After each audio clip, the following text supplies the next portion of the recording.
Monstrueux et exceptionnel, il était partout sur le terrain. Benacer a impressionné pour sa première face au SCO d'Angers. Il était titularisé au milieu de terrain par Roberto De Zerbi avec Rabiot et Højbjerg.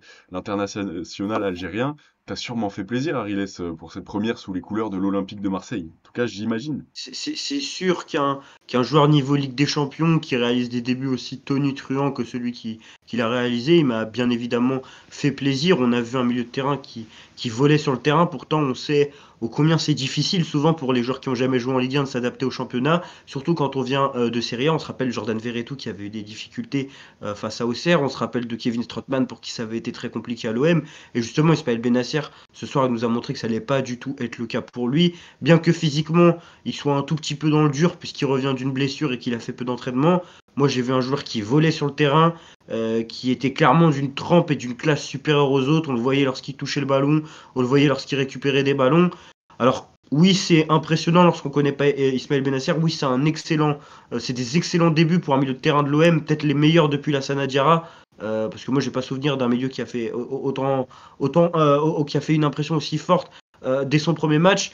Mais quand on connaît Ismaël Benacer, quand on est supporter de la sélection algérienne, quand on regarde les matchs de Serie A, quand on regarde le Milan AC, on n'est pas du tout surpris. Benacer, ça va faire 5-7 ans qu'il est dans le circuit. Ça va faire 5-7 ans que c'est un joueur de très très haut niveau qui a roulé sur la Coupe d'Afrique des Nations en 2019, qui a été un des éléments de base de l'équipe d'Algérie de Djamel Belmadi, qui a réalisé une trentaine de matchs d'invincibilité, comme l'avait rappelé Nabil Djellit sur notre chaîne. Mm. Et surtout, c'est un joueur qu'on a vu rouler sur des très grosses équipes en Champions League. Donc, très gros match, très très grosse première. Ça faisait longtemps que j'avais pas vu un joueur autant être aussi fort sur ses débuts, surtout dans les conditions physiques qu'on lui connaît, mais pas du tout surpris. Toi, Tino, qui connaît peut-être qui connaît Ismaël Benacer, mais peut-être un peu moins qu'un supporter de l'OM algérien ou qui l'a pas mal vu au Milan.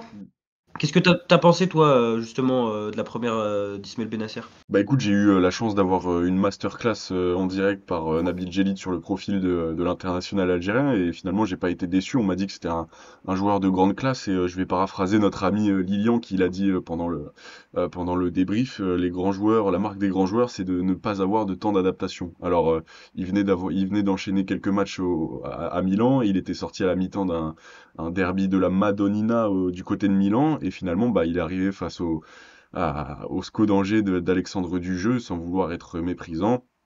Pour lui, ça a été très facile et on l'a vu que ce soit dans son apport offensif, on va en parler. Voilà, j'ai en tête deux centres fuyants qui sont absolument magnifiques, qui ne sont pas conclus, on va en reparler.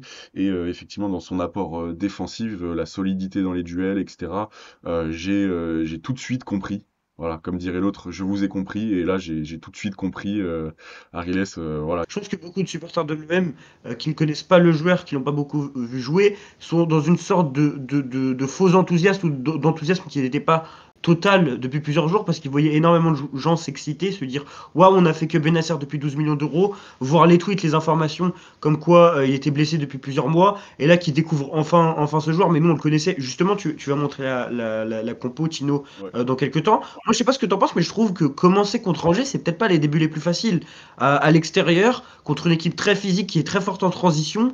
On l'a vu hein, sur le match, c'était clairement le plan d'Angers comme au match aller, c'était de jouer bloc bas, resserrer au milieu, empêcher l'OM d'avoir cette progression axiale, justement où se trouve Ismaël Benacer, et tuer en transition. Et moi je trouve que c'est vraiment peut-être les matchs les plus difficiles pour un joueur qui a jamais joué en Ligue 1, parce que tu joues contre une équipe qui a des joueurs assez physiques, assez athlétiques, et c'est des transitions que tu retrouves pas en Serie A.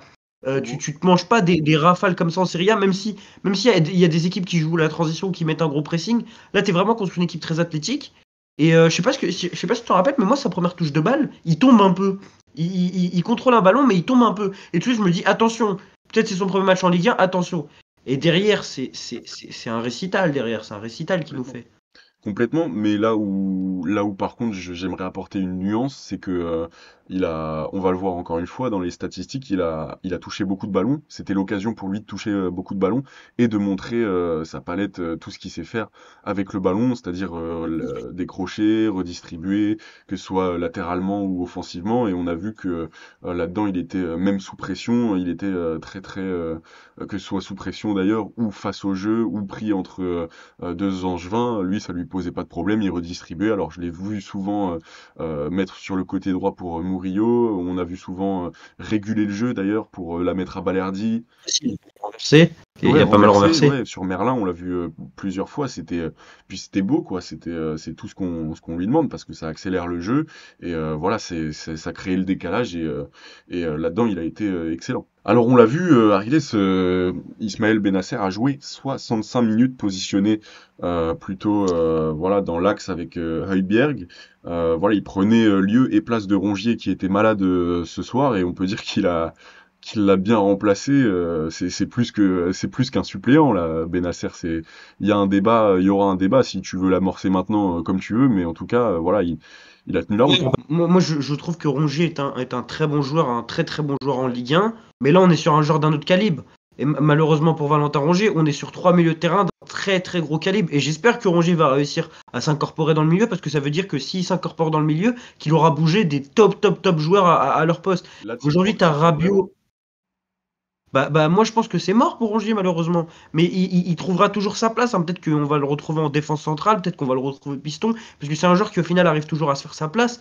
Mais aujourd'hui, quand je regarde le milieu de terrain, pour moi, on a trois joueurs niveau Ligue des Champions. Mm. Et Rongier a été un très bon joueur en Ligue 1 et un très bon joueur dans l'effectif de l'Olympique de Marseille. Sauf que maintenant, et c'est pas une vidéo pour dévaloriser Rongier, hein, c'est un très bon joueur.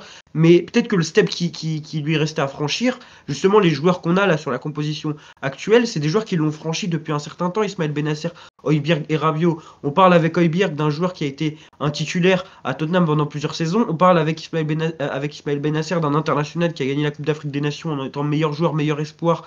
Bref, il a instauré une dictature sur ce tournoi. Et Adrien Rabiot, on parle d'un des meilleurs éléments de la formation du Paris Saint-Germain, qui est un titulaire à la Juventus, un titulaire en équipe de France. Donc oui, pour moi, cette question elle va se poser là. Mais moi, il y a un truc que j'ai envie de relever avec Benasser, c'est qu'il apporte quelque chose qu'on n'a pas souligné à son arrivée et qu'on a oublié de faire, c'est qu'il permet à De Zerbi d'avoir un milieu gaucher. Et on sait que De Zerbi a besoin d'avoir un gaucher et un droitier pour évoluer au pied. Ça permet notamment de réaliser plus de passes dans l'axe, parce que vu que vous êtes sur votre faux pied, vous allez davantage trouver les joueurs dans l'axe. Et on sait que l'OM a un jeu de progression axiale. Et au début de saison, on avait Kondobia. Sauf que Kondobia, il est redescendu en défense. Du coup, on a recruté Rabiot, sauf que Rabiot, il a joué en haut. Et là, avec Benasser gaucher à Il y a eu droite. Nadir aussi qui rendait pas forcément satisfaction, même s'il était pied gauche, enfin s'il était gaucher. C'est ça, c'est ça. Et du coup, on a Højbjerg faux pied, pied droit à gauche et Benasser faux pied, pied gauche à droite. Mm. Et ça facilite les circuits de passe parce que vraiment, De Zerbi insiste sur le fait d'avoir des faux pieds dans l'axe. Mais oui, la question va se poser par rapport à Valentin Rongier. Mais aujourd'hui, enfin, je suis désolé si le Ismaël Benasser auquel on a eu le droit aujourd'hui, peut-être à 60% de ses moyens, j'imagine qu'à 100%, il va être indéboulonnable. Mais voilà. Mais en tout cas, Tino, je que Benasser avait touché pratiquement 60 ballons, 55 ballons à la 20e minute de jeu. Je sais pas combien il en a touché au final, mais c'est vrai que moi, ce qui me sautait aux yeux, c'était sa 104. centralité dans le jeu de Pardon. l'Olympique de Marseille. Euh, 119, 119, ouais. 119 ballons touchés. Mm. Et il a vraiment eu une centralité dans le jeu de l'OM.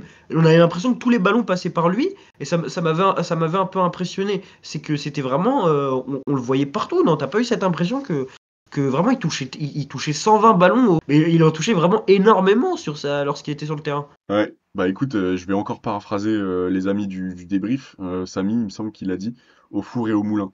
C'est-à-dire qu'il a totalement rempli son rôle de 8, mais en même temps, il était un peu hybride 6 et dans le retour défensif, il a fait ce que Bilal Nadir n'a pas su faire contre Strasbourg et contre Lyon sur Tolisso, c'est-à-dire venir aider ses défenseurs. Alors je ne sais pas en défense. Voilà, il a quand même taclé 4 fois, 50%. Il est à l'origine de 9 6 actions en récupérations. défense, 9 récupérations, 6 actions défensives. Et c'est ce qui est impressionnant dans sa prestation, c'est que c'est monté crescendo sur la première mi-temps. Mm. Mais il y a vraiment un moment fort où tu as l'impression qu'il touche le ballon tout le temps.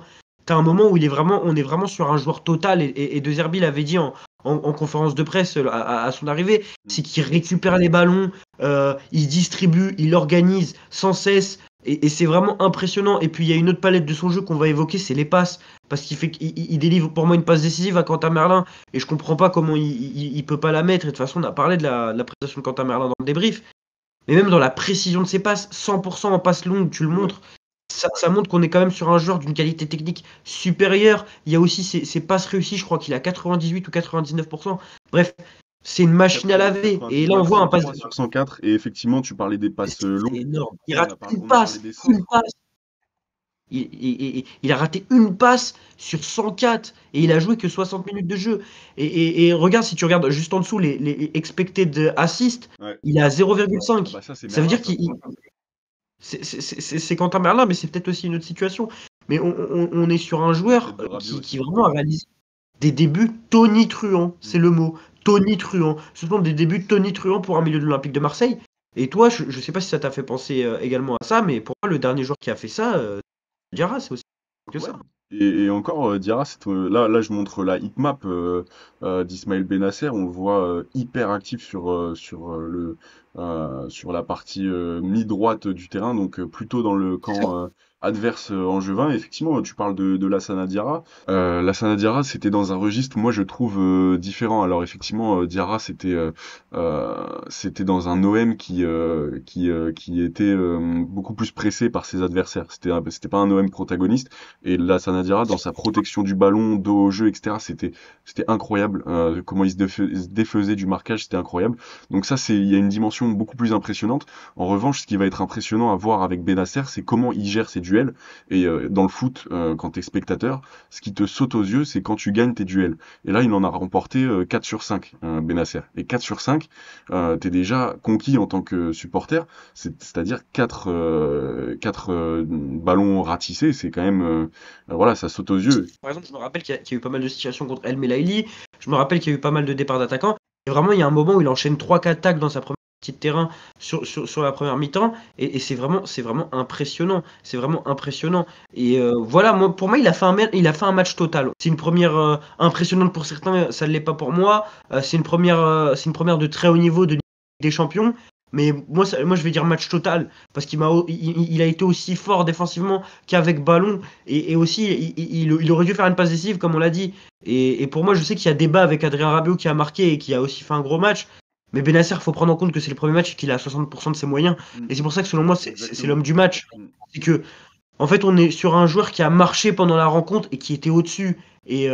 Et vraiment, en tant que supporter de l'Olympique de Marseille, je pense que certains sont en train de se rendre compte qu'il vient de faire un très gros coup pour 10 millions d'euros.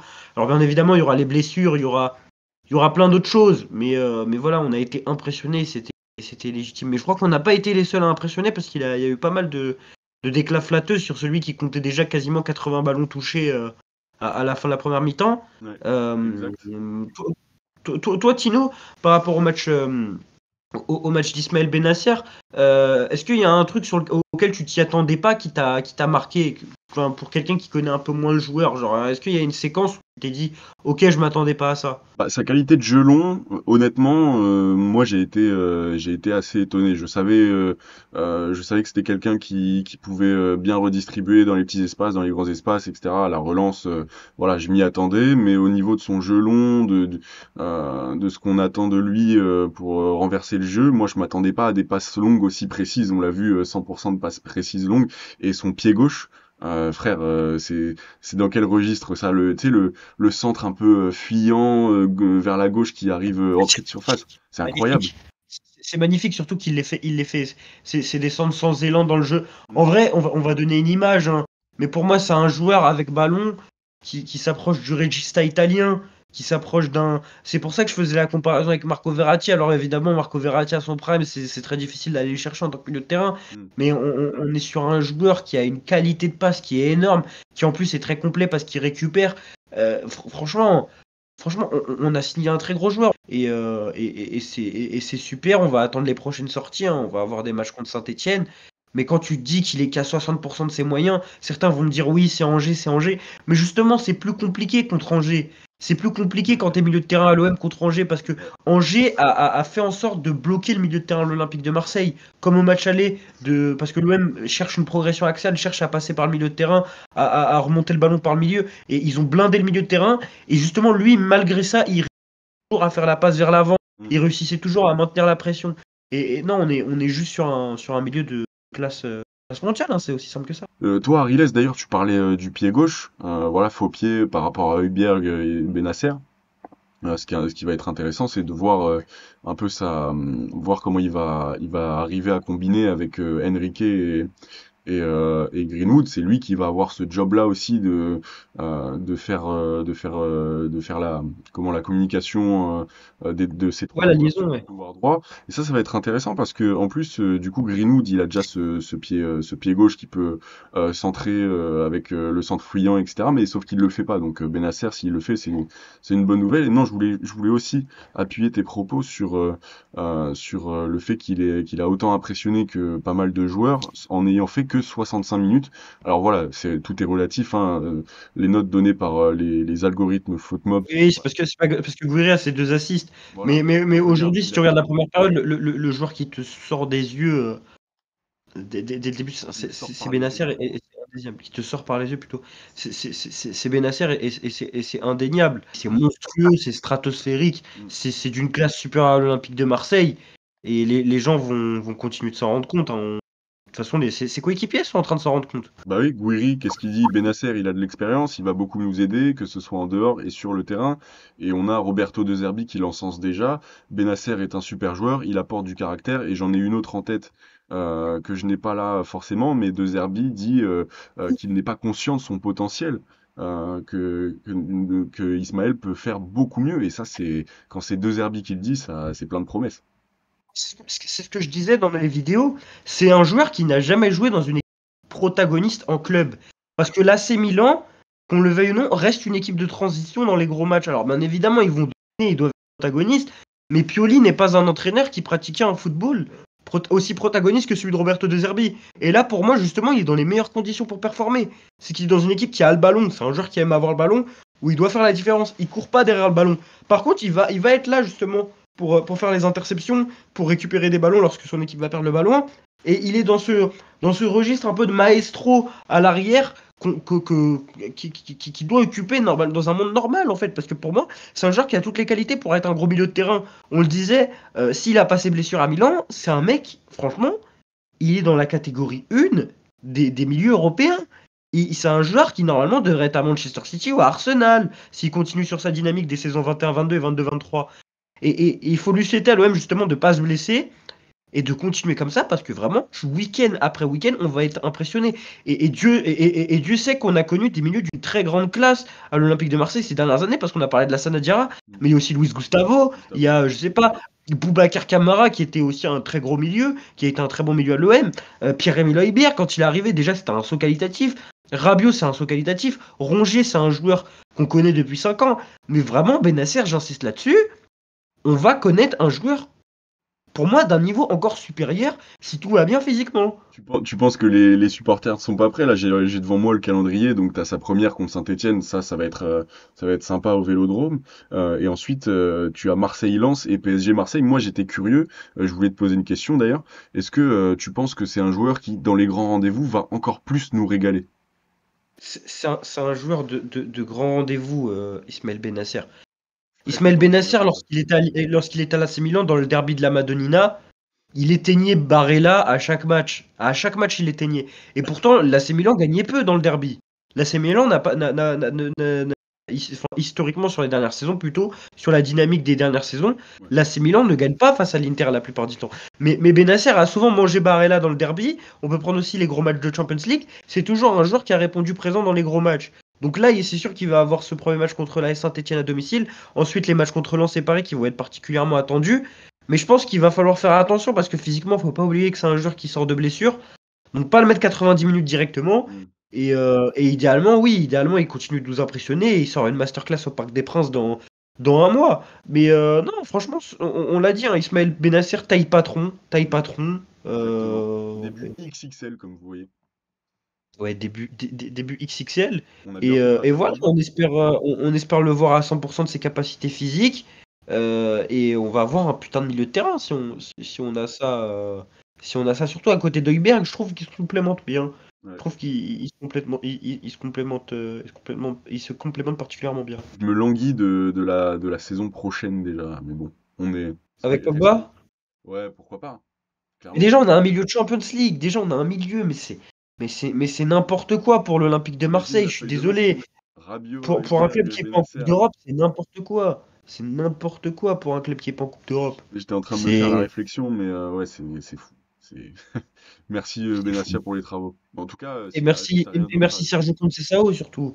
Merci Sergio Conceição parce que sans la sortie prématurée contre l'Inter Milan, là il jouait hier contre, je crois que c'était, si je dis pas de bêtises, c'était Empoli. Hmm. Donc Mon club voilà, formateur. on va en Bah écoute, profiter. ouais, il l'a fait gamberger, hein, Conceição. Conceição, comme tu as l'habitude de le dire sur le média, a fait plus pour notre club en le en ne pas, en ne le rejoignant pas cet été que Ok, l'inverse.